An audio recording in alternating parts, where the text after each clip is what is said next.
पिता का काम है बच्चे को अच्छी शिक्षा देना, पिता का काम है बच्चे के पढ़ाई का खर्चा उठाना, पिता का काम है बच्चों को कपड़े पहनाना, पिता का काम है बच्चों के लिए भोजन की व्यवस्था करना, पिता का काम है बच्चों को अच्छा धन वैभव संपदा देना।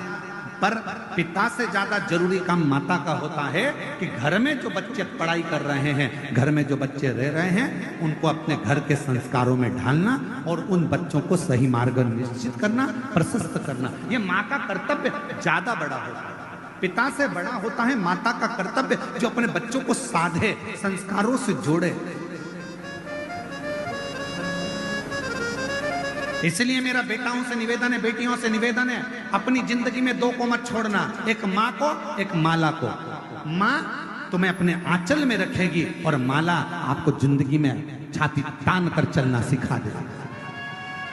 आप दो चीजें मत छोड़िए, एक माँ की गोद मत छोड़िए और दूसरी माला मत छोड़िए। ये माँ अपने गोदी में बच्चों को रखती है, संभालती है, और माला कभी ना कभी जिंदगी में वो पड़ाव आता है जिस समय पर दुनिया का कोई व्यक्ति काम ना आए, रिश्तेदार भी तुम्हारे काम ना आए, कुटुंब वाले भी काम ना आए। जब डॉक्टर कह देता है कि अब कुछ भी नहीं बचा, तब रिश्तेदार हॉस्पिटल के कमरे के बाहर रहते हैं, वेंटिलेटर के बाहर रहते हैं, परिवार बाहर रहता है। उस समय पर अकेले पलंग पर पड़े होते हो, श्वास चल रही होती है, आंखें खुली होती है, डॉक्टर सिस्टर अपना काम कर रहे होते हैं, हल्का हल्का होश रहता है। उस समय पर कोई काम नहीं आता, सब बाहर खड़े होकर डॉक्टर से बात करेंगे, रिश्तेदार बात करेंगे, पर अंदर तुम्हारे शरीर की पीड़ा तुमको सहना है। उस समय पर फिर दो चीजें काम आती है, एक माँ ने तुम पर जो दुआ दी होगी और दूसरी तुमने माला उठाकर कभी श्री शिवाय नमस्तुभ्यम कहा होगा, तब वो तुम्हारे सम्मुख में, तुम्हारी माँ और माला ये कभी ना छूटे। और अंत समय प्रभु,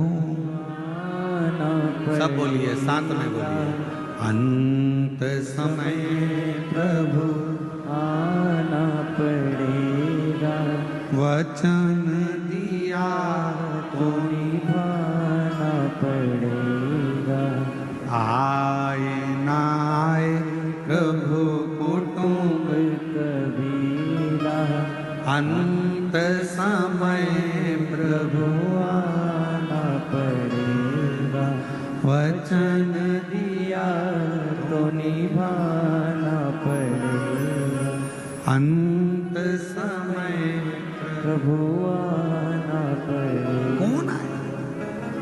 कौन तुम्हारे अंत समय में आने वाला है? अकेले पलंग पर होगे, सब बाहर होंगे, सब।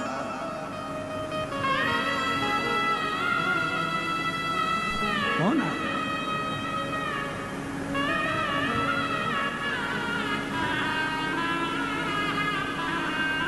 कितना बड़ा बंगला है तुम्हारा, वो प्रॉपर्टी नहीं है।